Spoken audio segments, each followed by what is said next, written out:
All right, so okay for now. Now, one of the things that you might want to, work with the GT4 cars even more than the GT3 cars, because you don't have anything else to do, are dampers. And it's very hard to work with dampers because, many go there trying to find rules of thumb. Do this and you get that. Do that and you're going to get this. Unfortunately, that doesn't work anymore in modern dampers and modern race cars. Back in the times where the dampers could only go up to a point, yes, you could find some rule of thumbs and work around them. But in modern racing cars and with modern dampers, depending on how you have set up the rest of the car, you then have a window where you can play back and forth, and you might have one kind of behavior if you go stiffer, but then it might reverse and have the other kind of behavior if you keep going stiffer, and so on. Or it can be completely the opposite. So it's very hard. So what do? Nothing. We just keep on looking at them without the possibility to do nothing. There are some things that we can do. So what we could do with dampers is go to the Motec, go to telemetry, and let me show you. So let me go to telemetry, and let's go to here and load the last telemetry. Oh, you see, it's already on the suspension histograms. So in the normal template, we're going to use the default template that we offer with Assetto Corsa Competizione.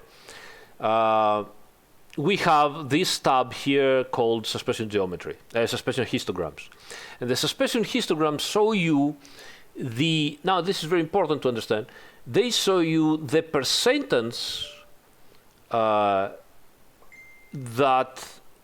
the damper is using, the percentage of time the damper stays into low speed, high speed for rebound and bump. So everything is written on top of that. So the farther you go away to the left and to the right is high speed, which means the damper moves very fast, like over curbs or over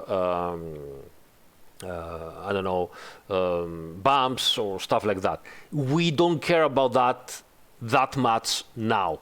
Okay, so the first thing you want to do with dampers is work around the slow movement of the damper.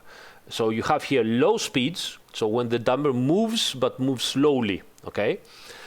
So the low speeds are towards the center of the histogram. You can see here low percentage and low percentage, both for rebound and for bump. Rebound is at the left of the screen, bump at the right of the screen.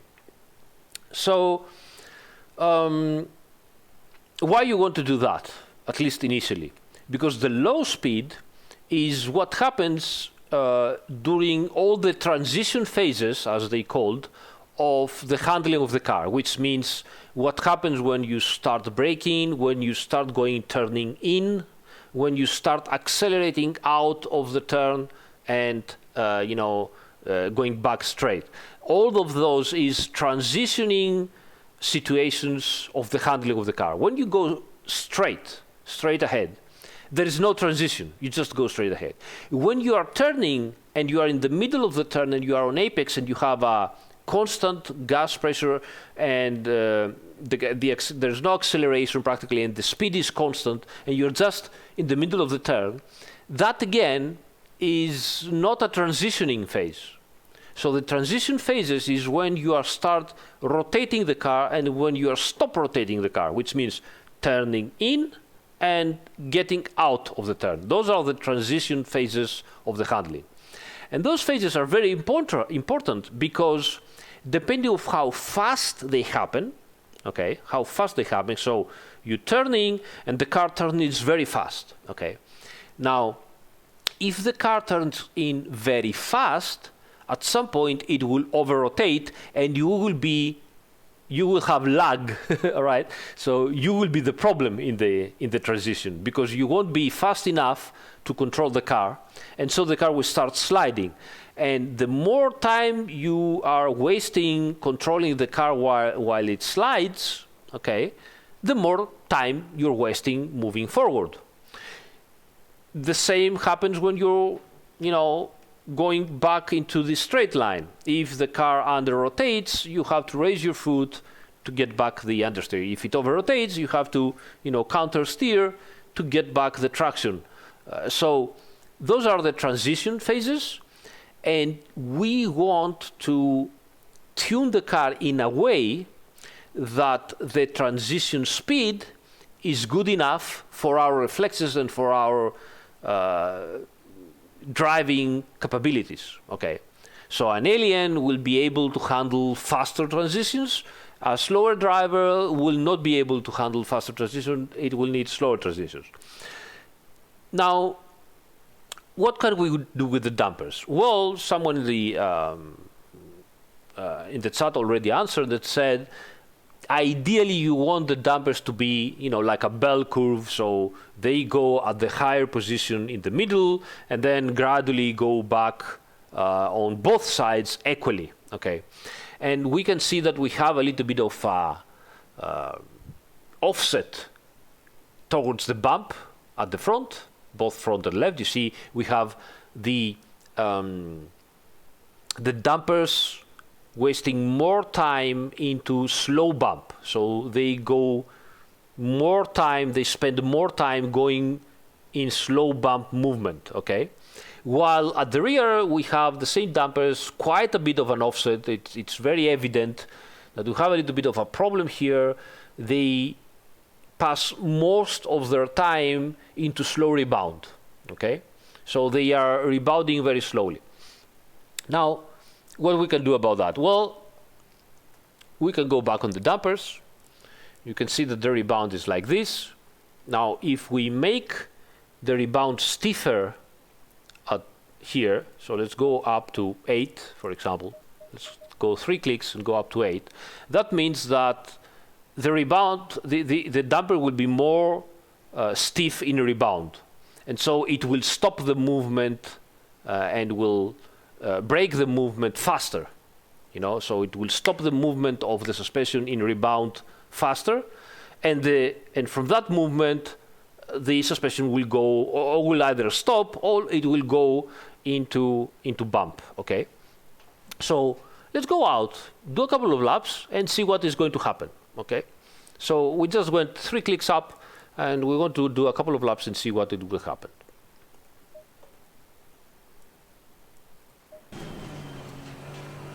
Thanks, DMC. Let's hope that we will be able to show you something that you can use, because it's easy with dampers to make big errors and never get out of the problem.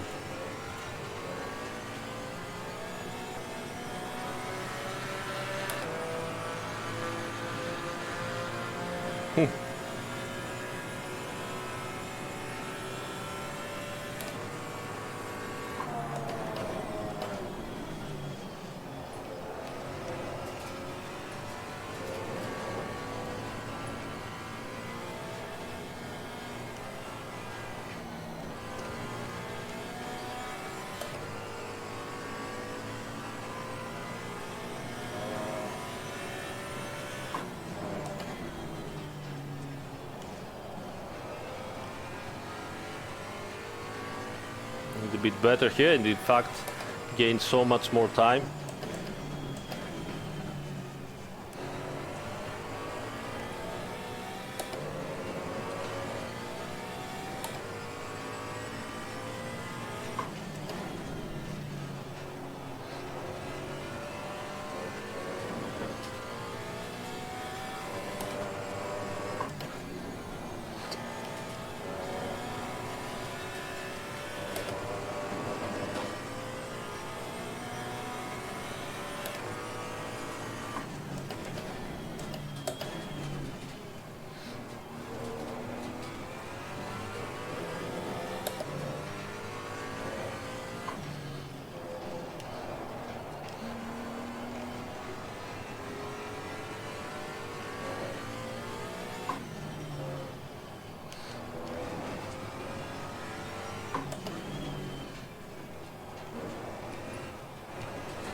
Those better.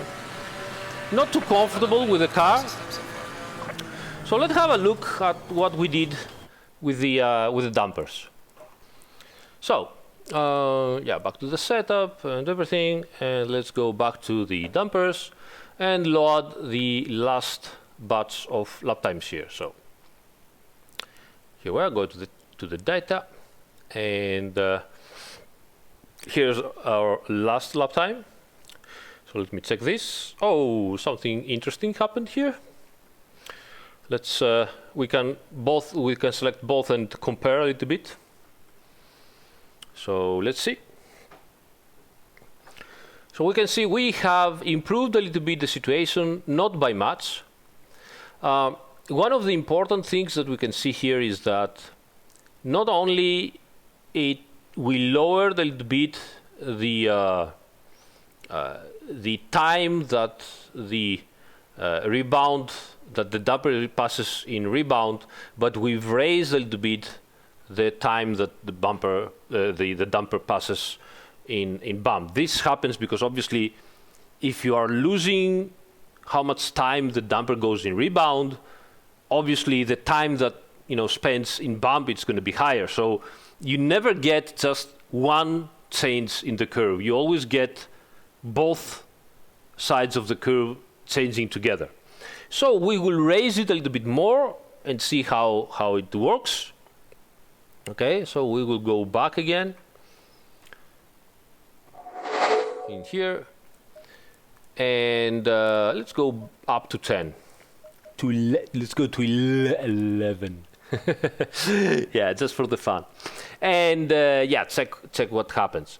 By the way, we also had the front bump, so maybe we can fix that also a little bit and see what we can do. Do a couple of laps extra. I just want to see what is going to happen on the dampers right now. Track temp has going quite a bit up from the start of the steam, and we are getting faster, which means that we're really gaining a lot of lap time from the car and from our driving, which is good.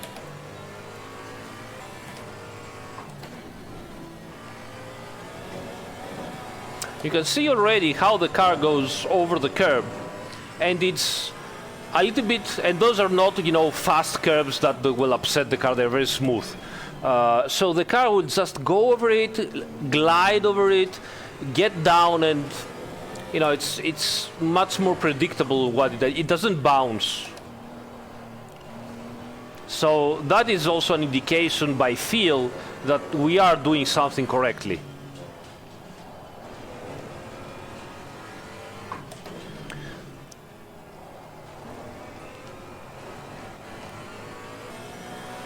Yeah, the car seems better, but I was slower. That's a bit strange. Yeah, exactly, Rafael, yeah.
Over rotation there for me. I touched the curb way too much.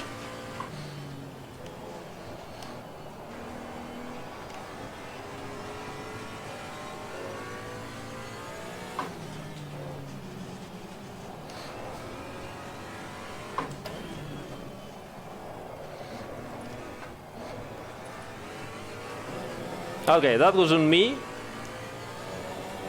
Car feels good, and lap times possibly is pretty much the same. I just made errors there. I could surely made similar lap times.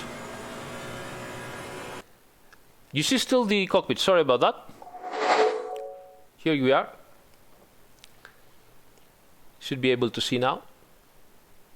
Professional YouTuber at work. So we went, once again, we went from this condition here, you see, at the rear, all through the rebound, into this. So we've switched towards the bump. So possibly we went to 11, we have to go back to 10, all right? 10 will bring us pretty much perfect, almost perfect, the bump. So we are, again, once more, we went from this, okay, down to this, and down to this one, and then this one, okay? So you can see the difference, and which is pretty good. Now starts the interesting part, because once you have made your histogram pretty much, you know, neutral in both directions, in theory, you should have a car that might not be extremely balanced, because you might have other issues that might make your car unbalanced, like, you know, different wheel rates or aerodynamics or whatever. Doesn't matter. But in theory, the damping of the suspension is in a pretty good state, okay? And so that is why generally I'm always telling people, first make your car well balanced. Have a car that works nicely, and then go to the dampers. Once you have your car working nicely, you go to the dampers, you try to get the histogram pretty much equal, okay? It depends on the car. Some cars will have, and depending also of the rest of your setup, some cars will have flatter histogram here, a higher histogram, it depends. But try to make it so that the suspension, you know, uses the same time both in bump and rebound. Okay, that means that your suspension is pretty much well balanced on how it moves up and down, right? Once you have that, this is where the fine-tuning can start, because what it means that if you go back to the setup of your car, okay. So let's say, and this is a trick that we used on the setup of the BMW. So let's say that you have a car that whatever you do with the setup, it has problems entering the corner, so the rear end doesn't rotate enough, okay? So we had the damper balance well made out on the histograms and everything, and we wanted to fine-tune a little bit the BMW at the Bathurst race to rotate a little bit better. So what we did is we went softer on both the bump and the rebound of the rear suspension. So we make the rear end bouncing a little bit more. It was free to move around. And that freedom to move around made the rear end rotate more under braking and in coasting. And that was exactly what we needed to make the car rotate. If we had the opposite problem, because at some point, you know, we kept going lower and lower and lower with the dampers, and at some point the rear end started to bounce a little bit too much, and it wasn't nice to drive anymore. So if you feel that the rear end bounces a little bit too much and over-rotates, it becomes unpredictable, so you go stiffer with the dampers, and at that point the rear end starts moving too much, and you get a better response. Same thing applies at the front. So first thing to do, you have to balance out the whole car. The handling of the car has to be well balanced. It has to do whatever you want from the car to do. You work around with wheel rates, arbs, aero, and stuff to balance the car. Once you are pretty happy with that, you go to the dampers, and with the help of the histograms, you make the damping of the suspension balanced out on the histograms. in pretty much equal left and right. Don't go way too crazy about the how to say the form of the curve. So you might have, again, depending of your car's wheel rates and bump stops and everything, I don't know, you might have this this curve here that might be very, very high, that might be very low and flat, whatever. Okay, it would be fine, it would be fantastic to have it perfect, but you might not be able to make it perfect. What you really want to do is play with the rebound and the bump to a point that it seems pretty equal left and right. So the left and the right are similar, very similar, okay? Once you have that, it means that the movement of the suspension is well balanced and even out on both bump and rebound. And that means that, you know, the car moves nicely. When you have that on the suspension, depending on what you want to do, so let's say we, again, as an example, we are talking about the rear suspension, you want the rear end to move around more, you lower the stiffness of the dampers, so lower numbers, and the rear end will start to bounce more freely, and that will rotate your car. You want instead the rear end to be, you know, less bouncy and more well controlled. You raise the stiffness of the dampers, and that will make the rear end to move less freely and will give you more grip. But once more, if you overdo it, so let's say you are somewhere here, okay, and you say, oh, I want the rear end to be more well controlled because it bounces a little bit too much, and out of excitement you go here and you go like this and like that, okay, that will make the rear suspension so stiff that you might start to bounce not on the suspension but on the tires, and that will take off grip again. So once more, we see how in modern cars, the area of range, there is a window where it gives you one kind of behavior into a range of values. So let's say we were 7 and 11, right? And we want to go down to 10, we said. Okay.